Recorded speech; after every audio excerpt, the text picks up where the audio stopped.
বাছা, আজ আমি তোদের এক রাজকাহিনী শোনাবো। গল্পের নাম বানর রাজপুত্র।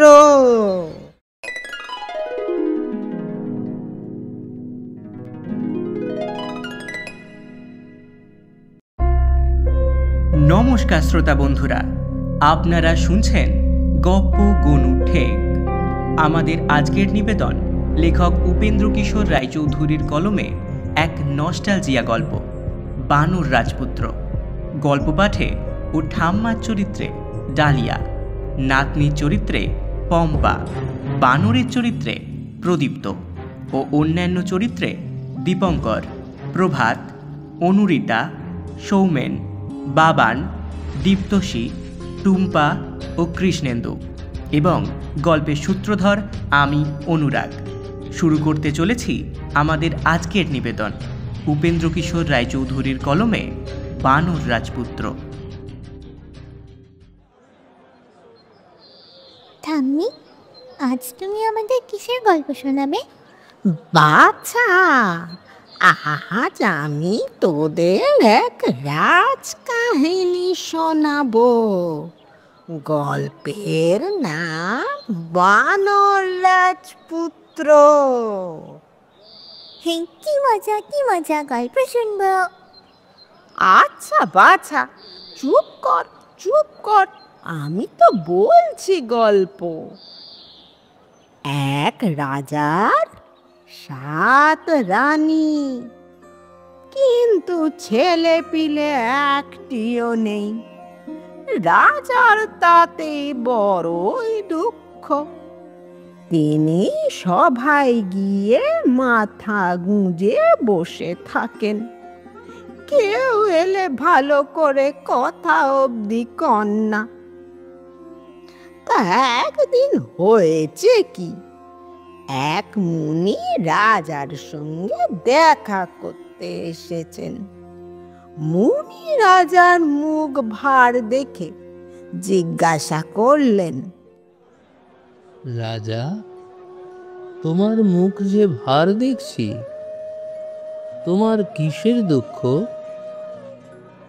সে কথা আর কি বলবো মুনি ঠাকুর, আমার রাজ্য, ধন, লোকজন সবই আছে, কিন্তু আমার যে ছেলে পিলে নেই।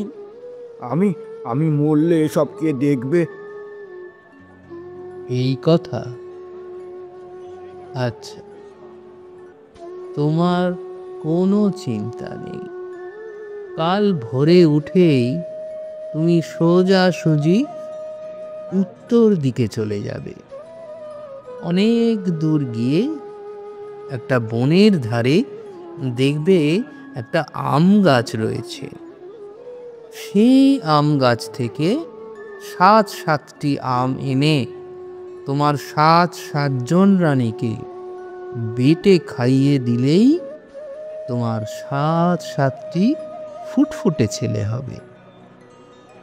কিন্তু খবরদার, আম নিয়ে আসবার সময় পিছনের দিকে তাকিও না যেন। এই কথা বলে মুনি তো চলে গেলেন। তারপর দিন গেল, রাত হলো, ক্রমে রাত ভোর হলো। তখন রাজা মশাই তাড়াতাড়ি বিছানা থেকে উঠে সোজাসুজি উত্তর দিকে চলতে লাগলেন। যেতে যেতে অনেক দূর গিয়ে তিনি দেখলেন, সত্যি বনের ধারে একটা আম গাছ আছে। তাতে পাকা 7টি আমও দেখতে পাওয়া যাচ্ছে। সেই বনে তিনি কতবার শিকার করতে এসেছেন, কিন্তু আম গাছ তো কখনো দেখতে পাননি। যা হোক, তিনি তাড়াতাড়ি সেই গাছে উঠে আম 7টি পেড়ে নিয়ে বাড়িতে ফিরে চললেন। খানিক দূর যেতে না যেতেই শুনলেন কে যেন পিছন থেকে তাকে ডাকছে। ওগো রাজা ফিরে যাও, আরো আম নিয়ে যাও। ওগো রাজা ফিরে যাও, আরো আম নিয়ে যাও। মুনি যে সাবধান করে দিয়েছিলেন সে কথা রাজার মনে ছিল না। তিনি পিছন দিক থেকে ডাক শুনে ফিরে তাকিয়েছেন, আর অমনি আমগুলো তার হাত থেকে ছুটে গিয়ে আবার গাছে ঝুলতে লেগেছে। কাজে রাজা মশাইয়ের আবার গিয়ে গাছে উঠে আমগুলি পেড়ে আনতে হলো। এবার আর তিনি কিছুতেই মুনির কথা ভুললেন না। তিনি চলে আসবার সময় পেছন থেকে তাকে কত রকম করে যে ডাকতে লাগলো, চোর চোর বলে কত গাল দিল। রাজা মশাই তাতে কান না দিয়ে বো বো করে বাড়ির পানে ছুটলেন। বাড়ি এসে রানীদের 7টি আম দিয়ে রাজা মশাই বললেন, তোমরা 7 জনে এই 7টি আম বেটে খাও। ছোট রানী তখন সেখানে ছিলেন না। বড় রানীরা 6 জন মিলে তাকে কিছু না বলেই সব কটি আম খেয়ে ফেললেন। ছোট রানী এর কিছুই জানতে পারলেন না, কিন্তু তার ঝি সব দেখল।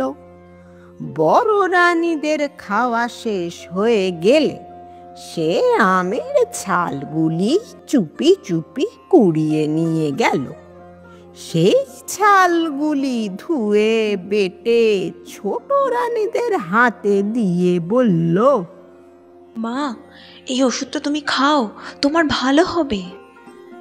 তাই ছোট রানী আর কোনো কথা না বলে সেটা খেয়ে ফেললেন। তারপরে বড় রানীদের সকলেরই এক একটা সুন্দর খোকা হলো। রাজা তাতে খুশি হয়ে খুব ধুমধাম আর গান বাজনা করালেন। ছোট রানীরও একটা খোকা হলো, কিন্তু সেটা বানর। বানর দেখে রাজা চোটে গিয়ে ছোট রানীকে বাড়ি থেকে তাড়িয়ে দিলেন। দেশের লোকে তাতেই বড়ই দুঃখ হলো। তারা ছোট রানীর জন্য একটি কুঁড়ে বেঁধে দিল, সেইখানেই তিনি থাকেন। বানরটি সেইখান থেকে দিন দিন বড় হচ্ছে। সে মানুষের মতো কথা কয়, আর তার এমন বুদ্ধি যে কোনো কথা তাকে শিখিয়ে দিতে হয় না।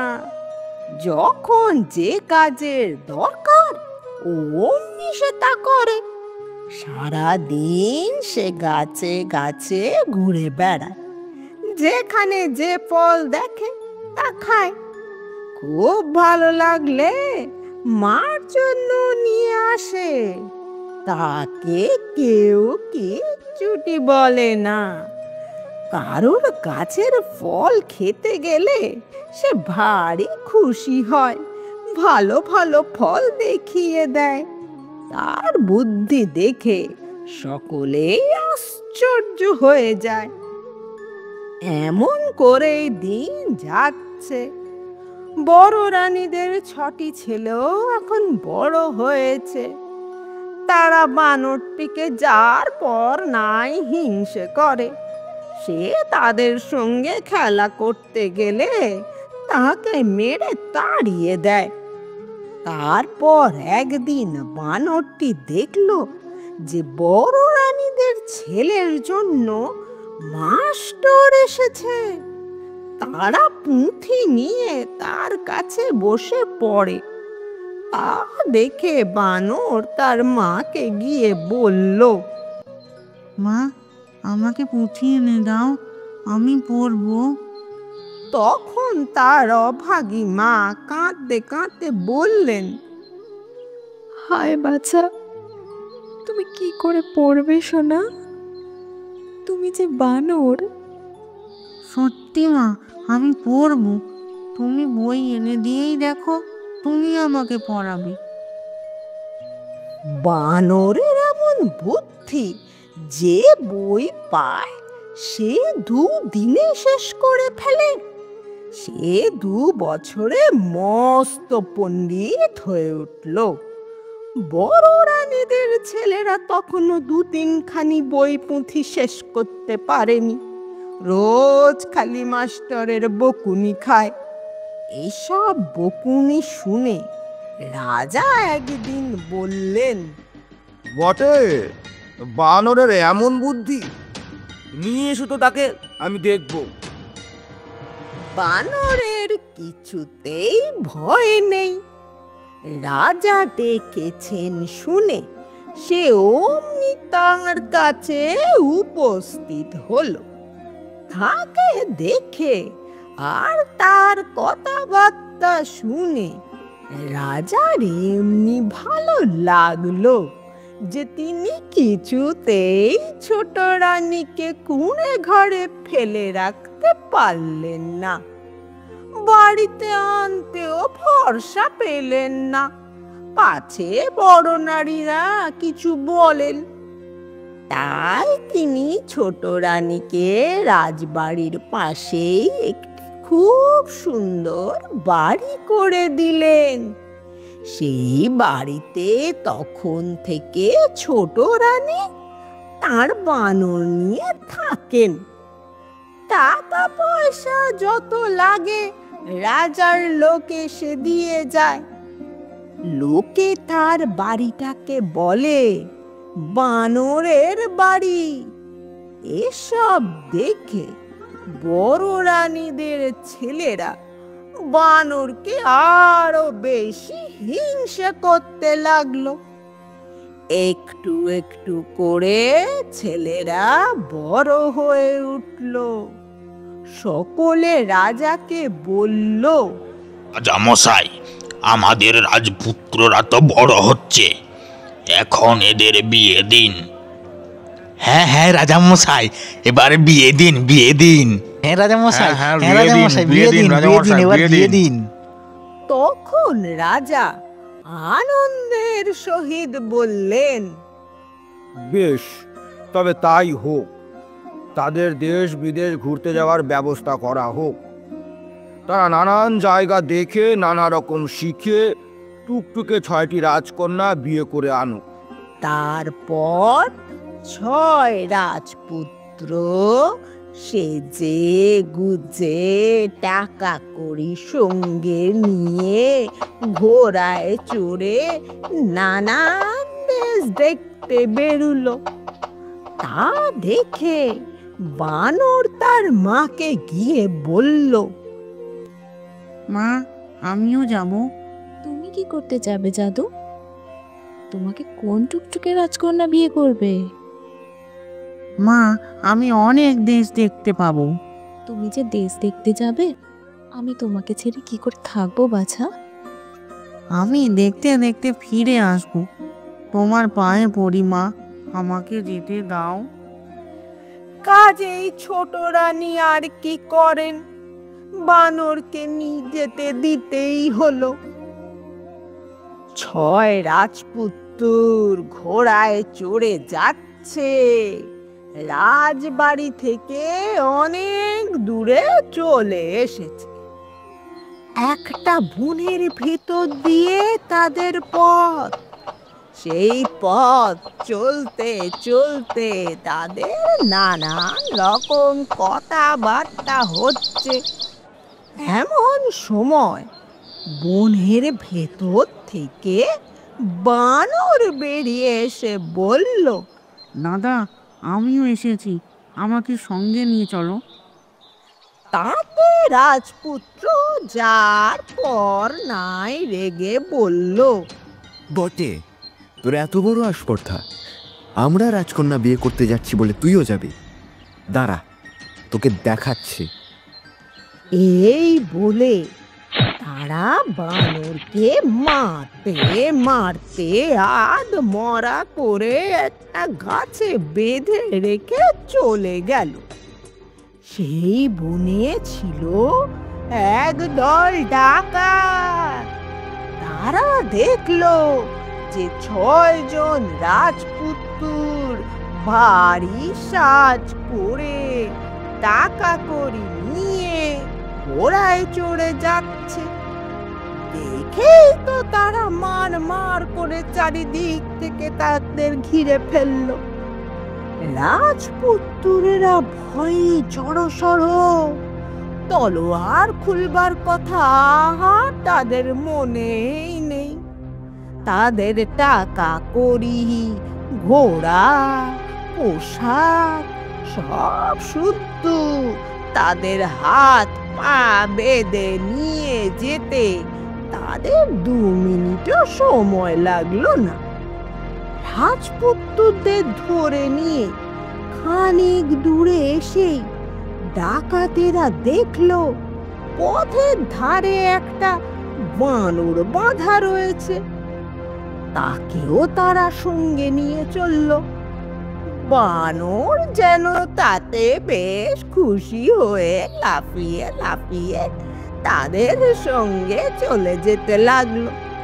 তা দেখে ডাকাতেরা ভাবলো বুঝি কারোর পোষা বানর, কাজেই তাকে আর তারা তেমন করে বাঁধলো না। সেই বনের ভিতরই ডাকাতদের ঘর। সেদিন তাদের বড্ড পরিশ্রম হয়েছিল, তাই রাজপুত্রদের নিয়ে ঘরে ফিরে এসে বাঁধন শুদ্ধই 6টি ভাইকে একটি জায়গায় ফেলে রেখে তারা খাওয়া দাওয়া করে ঘুমিয়ে পড়ল। যখন খুব করে তাদের নাক ডাকতে লেগেছে, তখনই বানর চুপি চুপি তার নিজের বাঁধন দাঁত দিয়ে কেটে তাড়াতাড়ি গিয়ে রাজপুত্রদের বাঁধন খুলে দিয়েছে। তখন তারা বানরকে ফেলে যাবে আর কোন লাজে, কাজেই তাকেও সঙ্গে করে জিনিসপত্র নিয়ে ঘোড়ায় চড়ে অমনি তারা প্রাণপণে ছুট দিল। ডাকাতেরা কিছুই টের পেল না। ডাকাতদের ওখান থেকে পালিয়ে রাজপুত্রেরা প্রাণপণে ঘোড়া ছুটিয়ে যেতে লাগলো। ভোরের আগে আর তারা কোথাও থামলো না। সকালে তারা দেখলো যে তারা ভারী চমৎকার একটা শহরে এসে উপস্থিত হয়েছে। সে খুব বড় এক রাজার দেশ। তার বাড়ি দূর থেকে দেখা যাচ্ছে, যেন একটা ঝকঝকে সাদা পাহাড়। 6 রাজপুত্র সেই বাড়ির কাছে গিয়ে টক টক করে ঘোড়া হাঁকিয়ে তার ভিতরে ঢুকে পড়ল। দারোয়ানেরা তাদের পোশাক দেখে আর ঘোড়ার সাজ দেখে জড়সড় হয়ে দাঁড়িয়ে তাদের সেলাম করলো, আর কিছু বলল না। বানর কিন্তু জানে যে সে সেখানে গেলেই তাকে ধরে ফেলবে, তাই সে রাজবাড়ির পিছনের দিকে গিয়ে খিড়কির পুকুরের ধারে শুয়ে রইল। সেই দেশের রাজারও ছিল 7 রানী। তাদের বড় 6 জন ছিল ভারী হিংসুক আর দেখতে বিচ্ছিরি, আর ছোটটি ছিলেন পরীর মতো সুন্দর আর বড়ই লক্ষ্মী। বড়রা রাজাকে মিছি মিছি নানান কথা বলে ছোট রানীকে ঘর থেকে তাড়িয়ে দিয়েছিল। তিনি খিড়কির পুকুরের ধারে একটি কুঁড়ের ভিতরে থাকতেন। রাজা তার কোনো খবরও নিতেন না। বড় 6 রানীর 6টি মেয়ে ছিল। তারা দেখতে ছিল তাদের মায়ের মতন, আর মনও ছিল তেমনি। আর ছোট রানীর যে মেয়েটি ছিল, সেও ছিল ঠিক তার মায়ের মতন, তেমনি সুন্দর, তেমনি লক্ষ্মী। তাহলে কি হয়? বড় রানীরা রাজাকে বুঝিয়ে বুঝিয়ে দিয়েছিল যে ছোট রানীর মেয়েটা পাগল, কালো, কুঁজো, কানা, খোঁড়া, কালা আর বোবা। সেই খিড়কির পুকুরের ধারে সেই ছোট রানীর কুঁড়ে ঘরের কাছে বানর গিয়ে শুয়ে রয়েছে। খানিক বাদে বড় রানীদের 6 মেয়ে 6টি ঘটি নিয়ে সেখানে স্নান করতে এলো। ছোট রানীর মেয়েটিও তার ছোট ঘটিটি নিয়ে এলো। তারা স্নান করে চলে আসবার সময় সেই মেয়েটির ঘটি থেকে কেমন করে জানি খানিকটা জল বানরের গায়ে পড়ে গেল। অমনি বড় রানীদের 6 মেয়ে হাততালি দিয়ে চেঁচিয়ে বলতে লাগলো, ওগো সবাই দেখবে এসো, ছোট রানীর মেয়ে বাদরটিকে বিয়ে করেছে। বড় রানীরাও তা শুনে তৎক্ষণাৎ ছুটে এলো। দেখে বলতে লাগলো, তাই তো ছোট রানীর মেয়ে বানরটাকে বিয়ে করেছে। ছি ছি।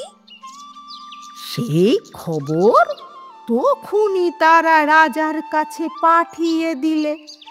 দেশের সকল লোক রাজার সভায় বসে শুনল যে ছোট রানীর মেয়ের একটা বানরের সঙ্গে বিয়ে হয়েছে।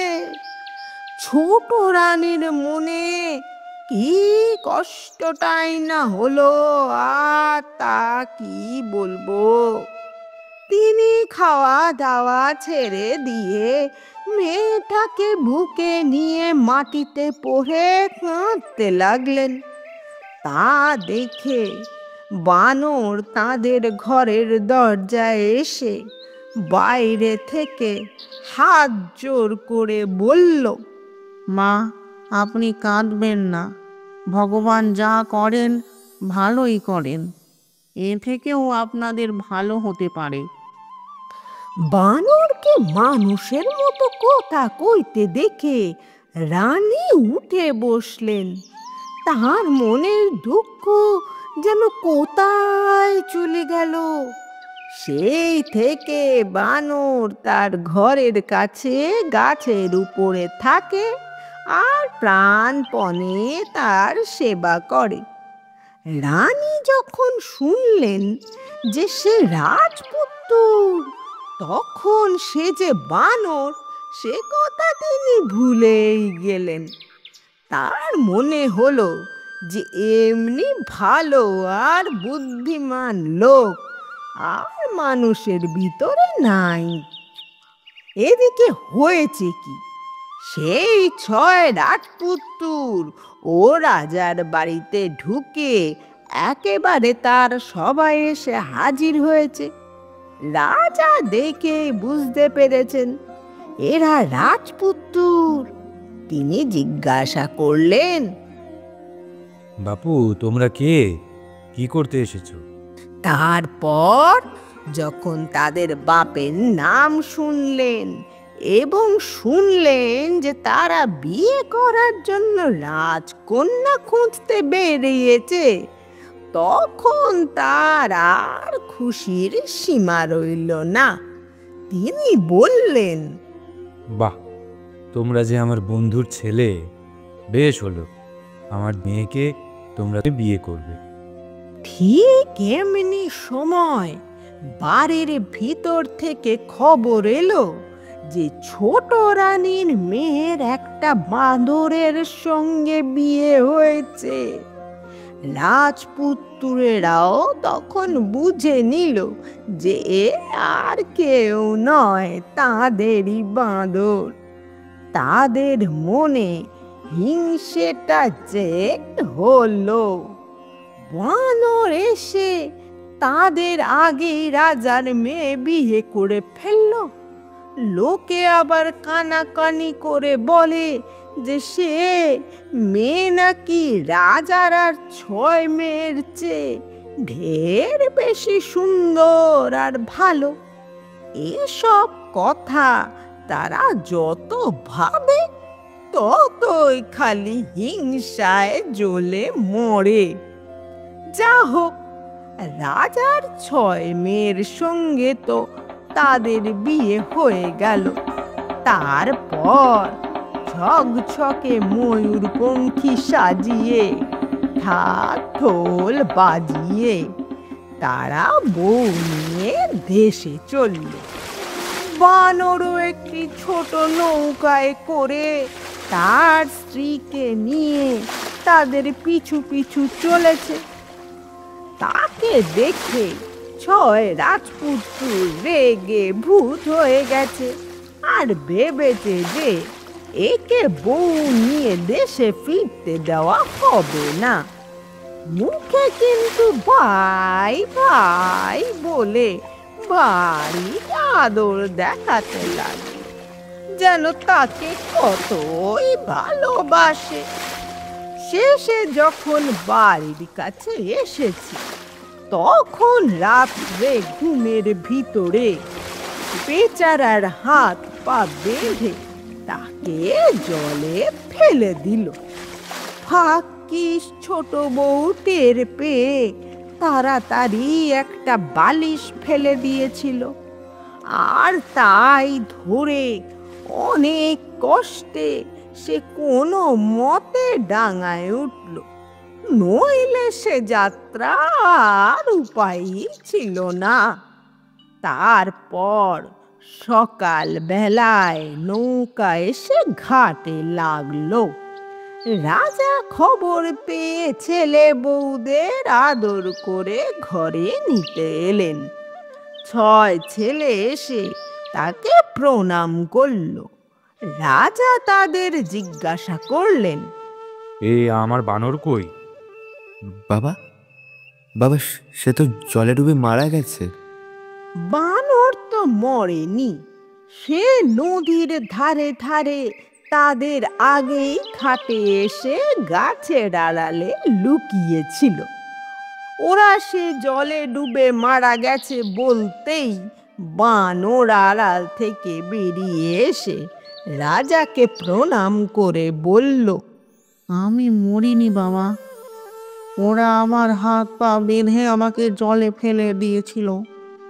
আমি অনেক কষ্টে বেঁচে এসেছি। তখন তো রাজপুত্রদের মুখ একেবারে চুন।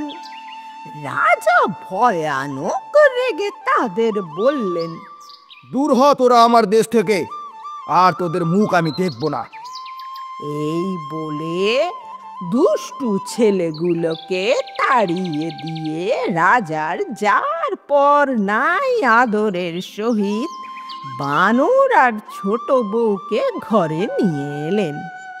বানরের মা ছেলেকে ফিরে পেয়ে আর এমন সুন্দর লক্ষ্মী বউ ঘরে এনে যে কত সুখী হলেন তা বুঝতেই পারো। তারপর খুব সুখেই তাদের দিন কাটতে লাগলো। এর মধ্যে হয়েছে কি, বউ দেখলেন যে বানর শুধু দিনের বেলায় বানর সেজে বেড়ায়, রাত্রে সে বানরের ছাল খুলে ফেলে দেবতার মতো সুন্দর মানুষ হয়। এ কথা তিনি ছোট রানীকে বললেন। ছোট রানী আবার রাজাকে জানালেন। রাজা তো শুনে ভারী আশ্চর্য হয়ে এসে বললেন, বৌমা, তুমি এক কাজ করো, আজ রাত্রে যখন সে বানরের ছাল খুলে ঘুমোবে তখন তুমি সেই ছালটাকে পুড়িয়ে ফেলবে। সেদিন বানরের শোবার ঘরের পাশের ঘরে মস্ত আগুন জেলে রাখা হলো। বানর তা জানতেই পেল না। তারপর রাত্রির বেলায় যেই ছাল খুলে রেখে সে ঘুমিয়েছে, অমনি রাজকন্যা চুপি চুপি নিয়ে সেটাকে সেই আগুনে ফেলে দিয়েছেন। সকালে বানর উঠে দেখে তার ছাল নেই। তখন সে তো ধরা পড়ে গিয়ে খুবই ব্যস্ত হলো। কিন্তু ব্যস্ত হয়ে কি হবে, আর বানর হবার তার জো নাই। দেখতে দেখতে সেই খবর দেশময় ছড়িয়ে পড়ল।